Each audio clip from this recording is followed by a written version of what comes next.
Why are most people living a life of average, of mediocrity, of just pathetic, boring lives? I'm going to tell you, it's because they compromise. They continuously compromise on their goals and dreams. You begin to compromise the goals and dreams that you have. You begin to negotiate them away. And I often wonder to myself why you would do this. You only get one run at life, you know.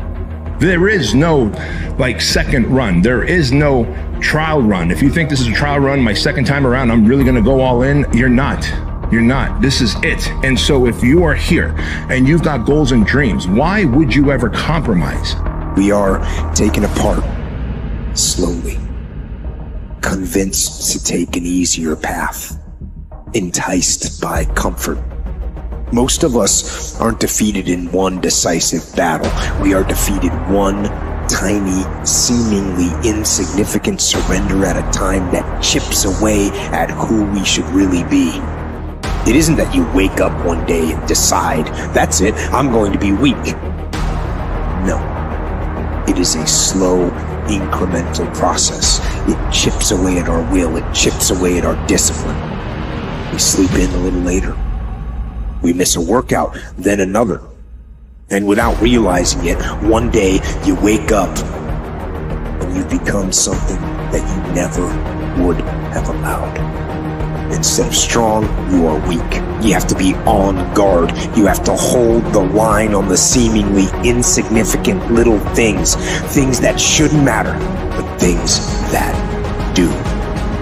What you gotta do to get the life that God wants you to have, you gotta put more air in your bubble. You got to blow your bubble up.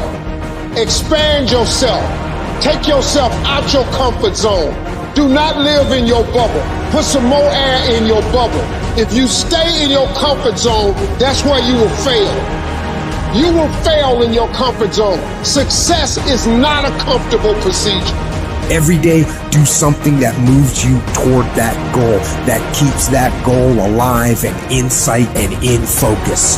However small or insignificant that step might seem, take it, do it, make it happen. Because that goal isn't going to achieve itself. It's all on you. There is no capability difference between you and someone you consider to be an ultimate role model of success. The only difference is they've learned to manage their state and they've learned to control their mental focus. Whatever we concentrate our focus on consistently and strive to learn from, we will get great at. I don't care what it is. If you focus on it daily and you strive to be better, you're going to make little distinctions that'll make you more and more effective every single day.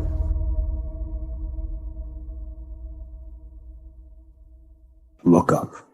Look up and recognize that there is a way out. There is a path for you to take.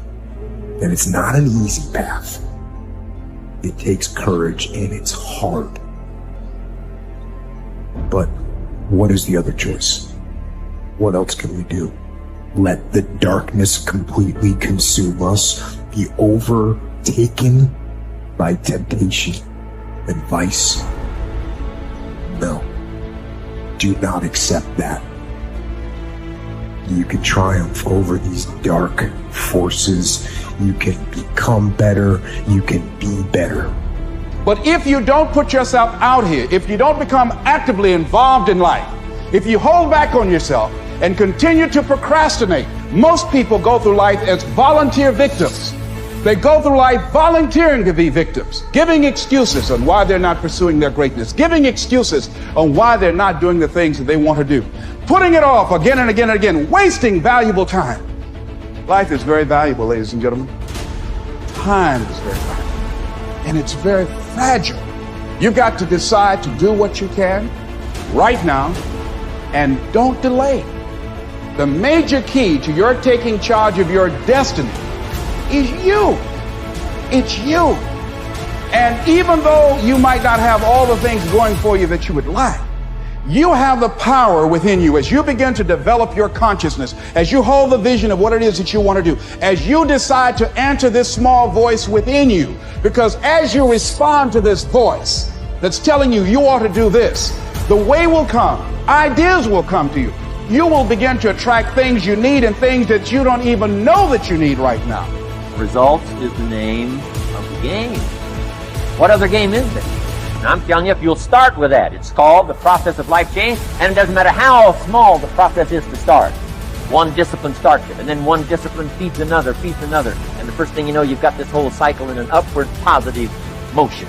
And it's called life change, it's called income change, it's called health change, relationship with your family change, equities unprecedented that you can have in numbers that will stagger the imagination if you do not curse what's available and start amending what's possible to get the results that you want. I don't think I can put it in any better.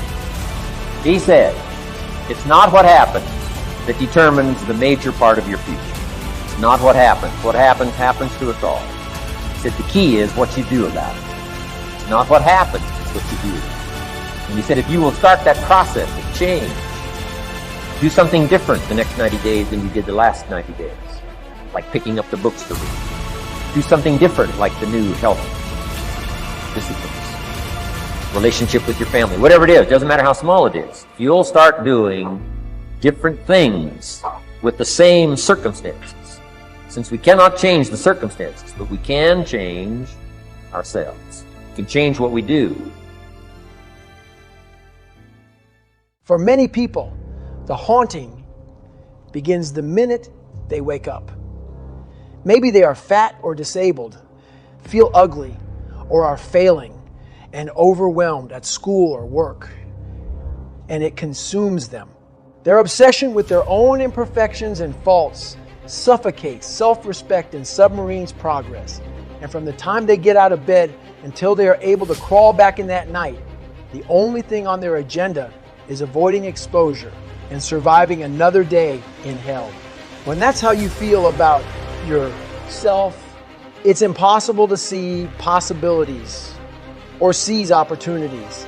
We have to learn to stop looking for a sign that the hard time will end. When the distance is unknown, it is even more critical that you stay locked in so the unknown factor doesn't steal your focus.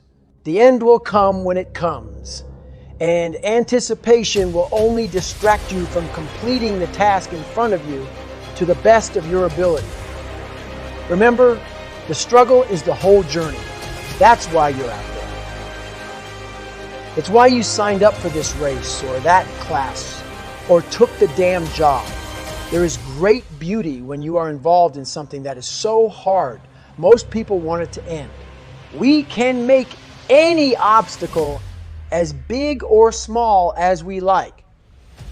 When you're climbing a mountain or involved in any other difficult task, the only way to free yourself from the struggle is to finish it.